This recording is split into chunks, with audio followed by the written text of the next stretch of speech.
Hi friends, welcome back to my channel Telangana పిల్ల దివ్య. ఈరోజు మీకోసం నేను ఆలు కర్రీ చేయబోతున్నాను.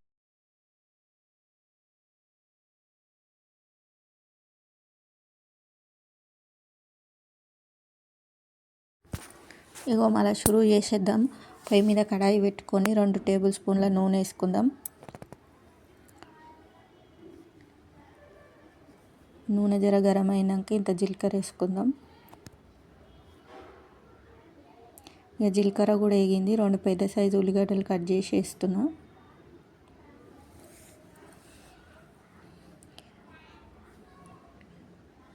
ఇక జర అంత ఆగమాగం కాకుండా ఉల్లిగడ్డలు వేగడానికి టైం పడుతుంది.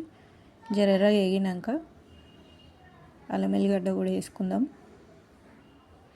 ఇక ఉల్లిగడ్డలు జర వేగినాయి కదా, ఒక 2 నిమిషాలు చూసి ఇంకా జర ఎర్రగా అయినాక అల్లం ఎల్లిగడ్డ వేసుకుందాం. ఇక ఉల్లిగడ్డలు ఎర్రగా అయిపోయినాయి, అల్లం ఎల్లిగడ్డ వేస్తున్నా.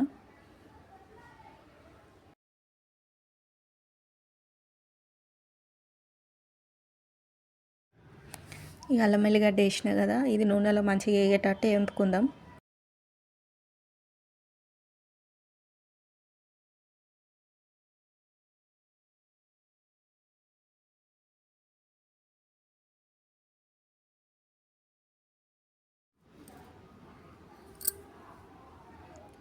ఇక అల్లం ఎల్లిగడ్డ కూడా వేగింది. ఇంట్లోనే ఇంత పసుపు వేసుకోవాలి.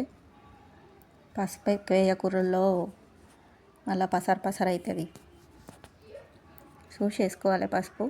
ఇక పసుపు అంతా నూనెలో కలిసేటట్టు కలుపుకున్నా. ఇలా మంచిగా చిన్న చిన్న కోసిన ఆలుగడ్డలు నీళ్ళలో మంచిగా కడిగి వేసిన.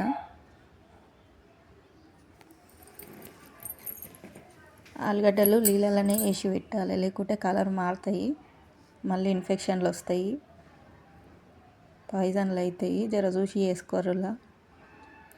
ఈ ఆలుగడ్డలు మొత్తం వేసినాక నూనెలో కలిసేటట్టు కలుపుకోవాలి.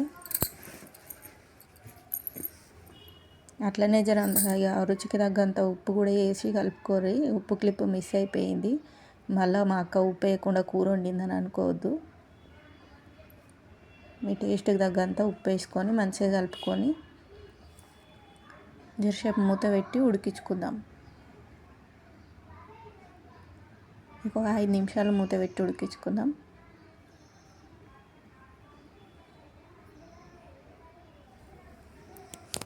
ఇక మూత తీసిన ఆలుగడ్డ ఉడికిందో లేదో చూద్దాం.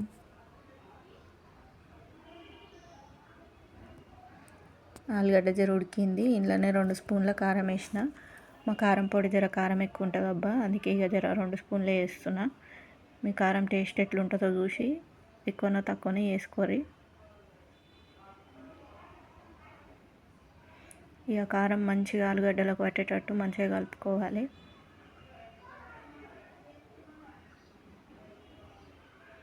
దీంట్లో మెయిన్ ఇంగ్రీడియంట్ ఏంటంటే ఇక నెక్స్ట్ వస్తుంది చెప్తా.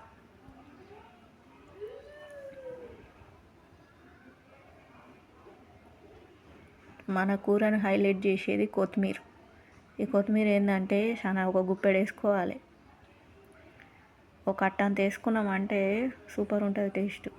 ఈ అందరు కూర అయినాక లాస్ట్లో వేస్తారు, కానీ అది ఉడికేటప్పుడు వేసుకున్నాం అనుకో, కారం పొడి వేసినాక మంచిగా దాని ఫ్లేవర్ అంతా ఆలుగడ్డ పడుతుంది. ఇప్పుడు మూత పెట్టుకొని ఇంకొక 5 నిమిషాలు ఉడికించుకుందాం. కూర రెడీ అయిపోతుంది. ఈ 5 నిమిషాలు అయింది కదా, కడాయి నుంచి కూర సపరేట్ అవుతుంటుంది, అంటే కింద అంటకుండా సపరేట్ అవుతుంటుంది అన్నమాట. అట్లయితే కూర సూపర్ టేస్ట్ ఉంటుంది. ఇక ఇంకేం మళ్ళీ కూర అయిపోయింది. ఇక ఇది దోశలకి చపాతీలకు అన్నానికి సూపర్ ఉంటుంది. ఊకే చట్నీతోనే దోశ తినకుండా ఈ ఆలుగడ్డ కూరతో తినరు, మస్తు ఉంటుంది.